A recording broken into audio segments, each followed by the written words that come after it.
کردار فاضلانہ، انداز دل برانا، ہر بات ہر ادا تھی ان کی پیمبرانہ، ہر بات ہر ادا تھی۔ صحرا صحرا غم کے بگولے، بستی بستی درد کی آگ، جینے کا ماحول نہیں ہے لیکن پھر بھی جیتے ہیں، ساغر ساغر زہر بھرا ہے، قطرہ قطرہ مہلک ہے، یہ سب کچھ معلوم ہے لیکن پیاس لگی ہے پیتے ہیں۔ آئیے ایک موضوع ہے جائز اور ناجائز کپڑوں کے اصول و قواعد، اس موضوع پر روشنی ڈالنے کے لیے میں دعوت سخن دیتا ہوں عزیزم محمد زہیب بن زہیب کو کہ آپ آئیں اور موضوع کی وضاحت کریں۔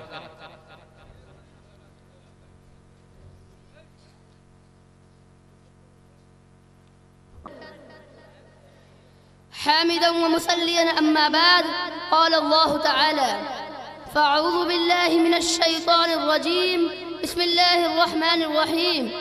يا بني آدم قد أنزلنا عليكم لباسا يواري سوآتكم ريشا ولباس التقوى ذلك خير۔ صدر محترم، قابل قدر علماء کرام و دور دراز سے آئے ہوئے مہمانان اعظام اور پردہ نشین خواتین، میری ماں اور بہنوں، آج کے سالانہ اجلاس و دستار بندی کے موقع پر میری تقریر کا عنوان ہے جائز اور ناجائز لباسوں کا پہچاننے کے قواعد۔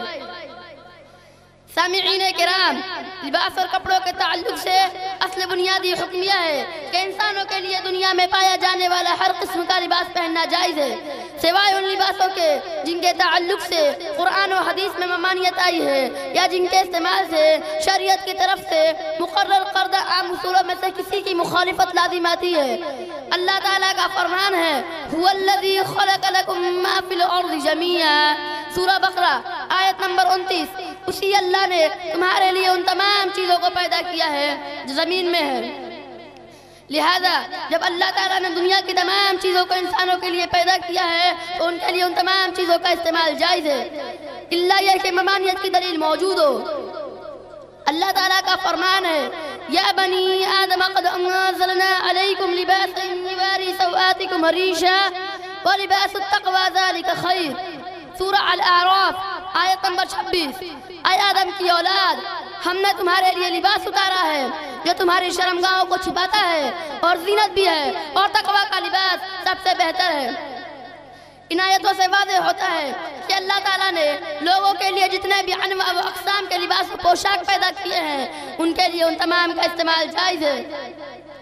دوسری بات یہ ہے کہ کپڑوں کا استعمال عادات میں سے ہے اور عادات میں سے اصل حلت و اباحت ہے، اللہ یہ کہ ممانعت کی دلیل موجود ہو۔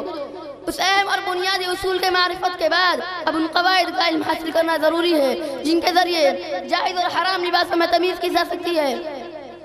پہلا قاعدہ، وہ لباس کسی ایسی چیز سے نہ بنایا گیا ہو جو بذات خود حرام یا نجس ہے، جیسے مردوں کے لیے ریشم اور سونے سے بنایا گیا لباس یا مطلق طور پر سور، کتا، لومڑی، چیتا اور ان جانوروں کے چمڑوں سے بنایا گیا لباس جن کا کھانا جائز نہیں۔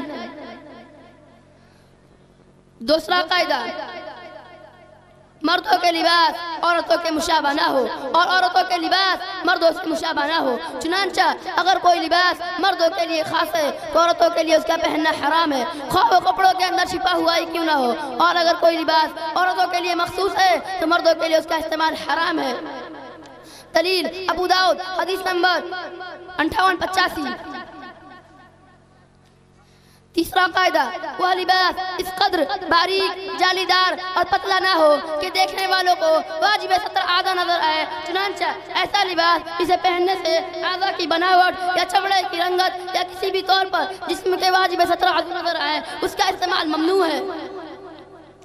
چوتھا قاعدہ، وہ لباس اس قدر تنگ اور مختصر نہ ہو کہ اسے پہننے سے واجب ستر اعضاء کی بناوٹ، حجم، ڈیل ڈول اور نشیب و فراز ظاہر ہوتا ہے یا سطر کا کچھ حصہ کھل جاتا ہو، جیسا کہ تنگ پینٹ، ٹراؤزر وغیرہ پہننے والوں کی حالت ہوتی ہے۔ اس سلسلے میں عورتوں کا معاملہ مردوں سے کہیں زیادہ سنگین ہے۔